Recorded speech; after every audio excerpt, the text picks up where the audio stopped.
Today we are continuing our work in chapter 13, and today we're going to talk about section 13.3, the topic of which is momentum and impulse.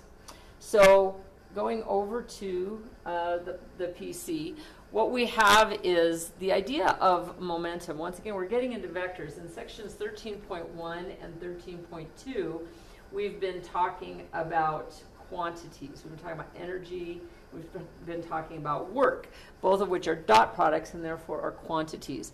When we start talking about impulse and momentum, we go back to a conversation about vector quantities. So starting at the very beginning, everything in this class seems to go back to Newton's second law. And if we begin with the idea that force is equal to mass times acceleration, you can think about acceleration as being dv dt.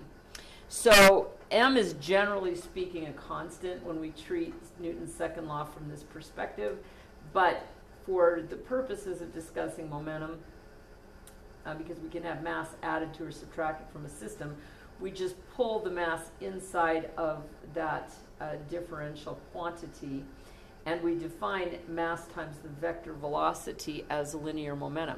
So from that, we can rewrite Newton's second law, which we generally think of as being force is equal to mass times acceleration, as being force is equal to the time rate of change of linear momentum.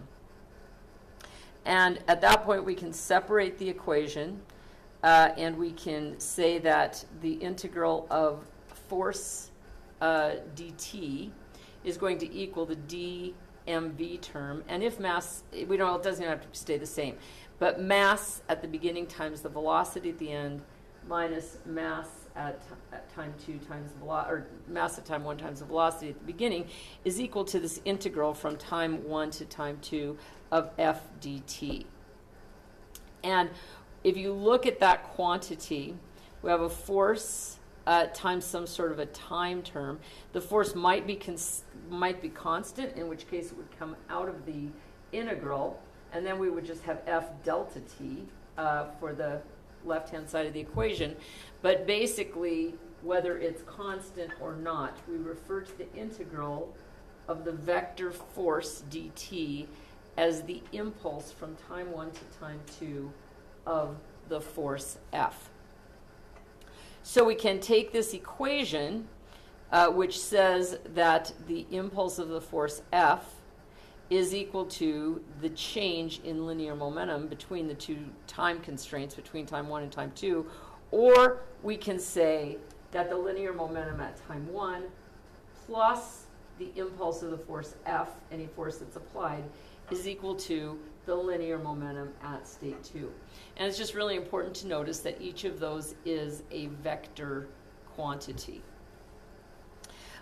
So when we talk about impulse, the impulse of a force is going to have the same units and the same dimensions as linear momentum, which is either a force unit times a time, like a Newton second, or if you use Newton's F equals ma right here again, or using it for weight equals mass times gravity, you can write it in terms of mass units instead of force units. So it's in kilogram meters per second, or it could be in slug feet per second if you are in the US customary units. So the final momentum of a particle, right here, mv2, can be obtained by adding vectorially its initial momentum, mv1, and the impulse of a force during the time interval. So a lot of momentum problems don't really have forces, impulsive forces, but anything that is struck during an interval of time can be thought of as being acted upon by the impulse of a force. So a baseball being hit by a baseball bat, a golf ball being hit by a club, to another kind of a classical problem are pool balls on a table. You have a pool ball and you hit it with a cue stick and it hits another ball, and so there's sort of a cascading effect of linear momentum. So those are some of the some of the classical problems. Cue balls are used an awful lot, especially when we start talking about oblique impacts, just because, first of all, it's laid out, it's linear, you know, it's flat already. We have a planar surface on a billiard table. But the other reason is because gravity doesn't affect it. Hitting a golf ball or hitting a baseball, you have to take into account the effects of gravity as well. So that's just one set. It's not the only set, but it's just sort of like things that come up, like trains and couplings on trains. It's just something you see over and over again. So, all right. So a sample problem here, and you can handle. The other part of this is that most problems that you can handle by impulsive force, or the impulsive of force and momentum, you can also handle by energy. It's just that some problems lend themselves to momentum methods. And it really depends on if a force occurs over a fixed amount of time. Anything like that tends to be something that lends itself really well to solution by methods of momentum. So here we have an automobile weighing 4,000 pounds driven down a 5% incline at a speed of 60 miles an hour, and brakes are applied, okay? So causing a constant total braking force of this. Determine the time required for the automobile to stop. Okay, well, we know that we have a force. We know that we have some sort of an initial momentum and a final momentum, which is 0 because it stops. And we want to find a time interval. So since it's a constant force of 1,500 pounds, that's going to lend itself to being an impulsive force. And even better, the force is constant, so it's going to come outside of the integral, and it's just going to be an f dt calculation, or f delta t calculation. So there's the equation. The momentum at time 1 plus the impulse of the force of the brakes is equal to the momentum at time 2, which is 0 right here.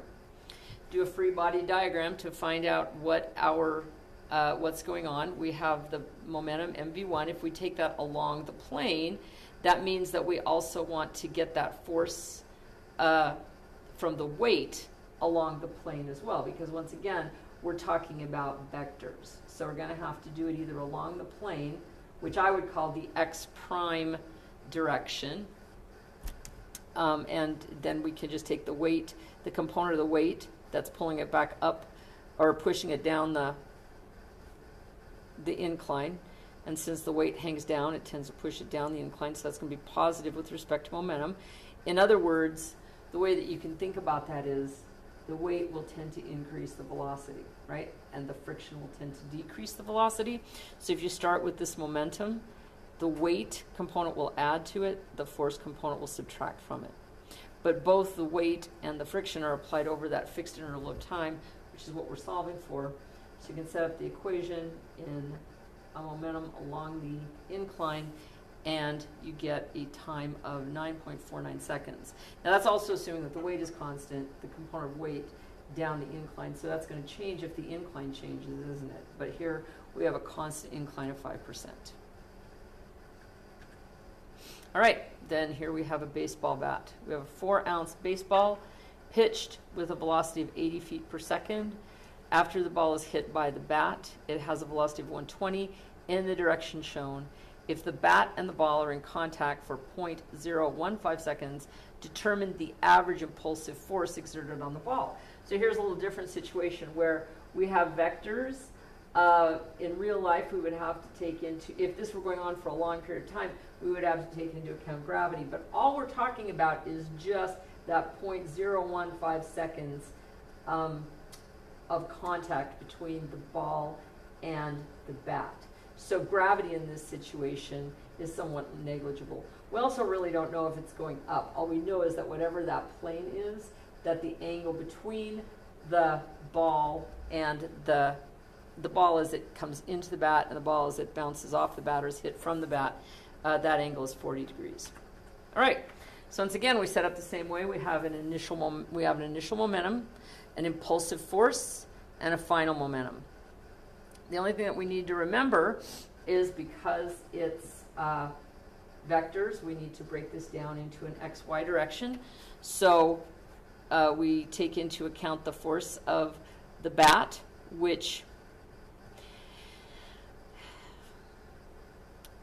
they're assuming that the motion, the positive motion, is to up and to the right, which is great.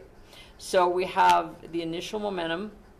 If the ball is coming in at negative 80 feet per second, and we have some sort of an impulse from the bat, we're going to have this final, which is mv2 times the cosine of 40 degrees, meaning that we're just in this first case looking at the x direction. Now, the other thing that we're kind of assuming is that the entire force of the bat is purely in the x direction. And over a short interval of time, that's probably okay. If it were a longer interval, we might have to take into account something about the change in direction. But during that time of contact, I think it's safe to assume that it happens in that direction. But then what happens is we can only take into account the portion of the velocity that's in the x direction, or mv2 times the cosine of 40 degrees. So anyway, we get the x component of the force. Now we have to do the same thing in the y direction, don't we? Since we've assumed that the bat is moving purely in the x direction, the initial momentum from, or the initial impulsive force from the bat is going to be 0 in the y direction. Then we have some sort of a mv2 sine 40 degrees. This is a mistake right here, isn't it?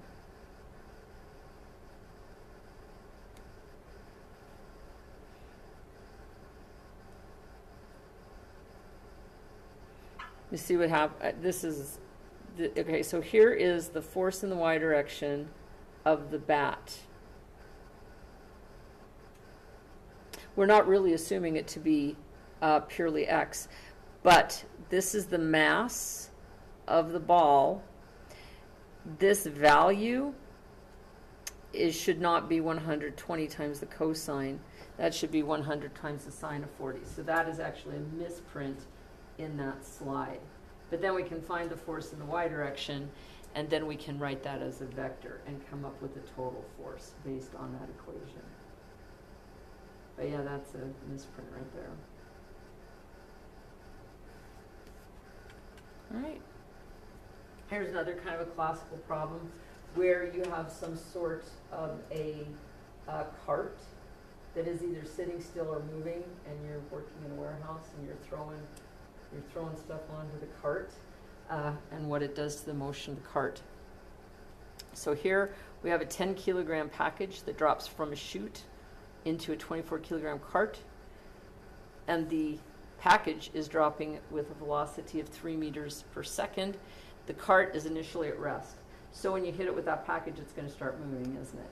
Because the impact of the package dropping onto it is going to impart momentum. You can think of it two different ways. It's imparting momentum, or there's an impulsive force caused by the package. It depends. And they're very closely related to each other. You can think about this as being a momentum problem, really,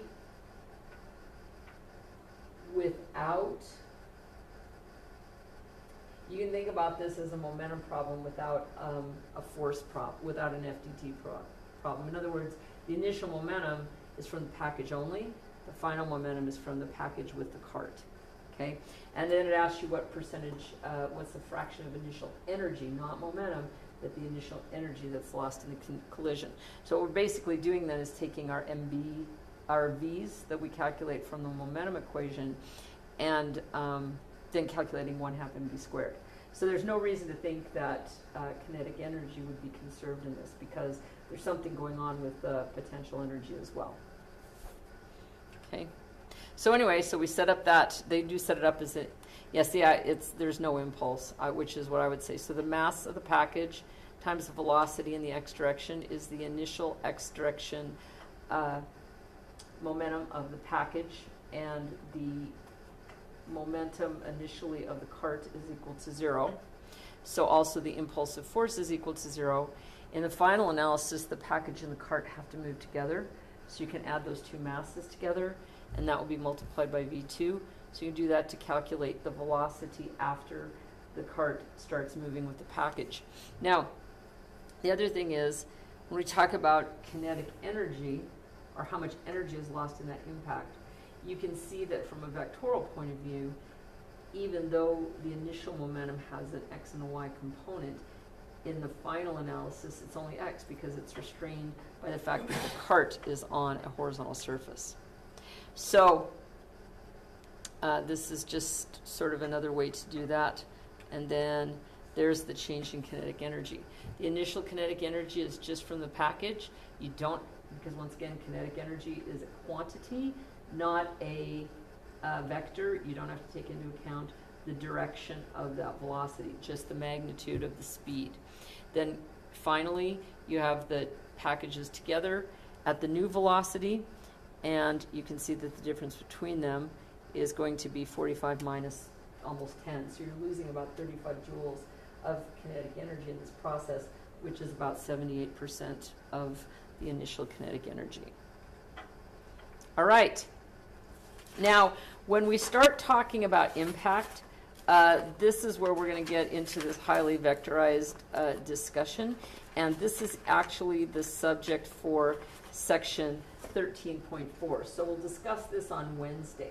But I'll give you a couple of problems from impulse and momentum from the first section in order to get started with this, so we can ask questions that will lead into our discussion on Wednesday. All right, so do you guys have any questions? All right, this homework I think will go relatively quickly compared to the section 13.1 and 13.2 homework, which I think will be a little longer. So when I go ahead and post these problems in a little bit, I don't think they will be terribly time consuming. At least that's my hope. All right. Well, you guys have a wonderful day today, and we'll look forward to seeing you Wednesday.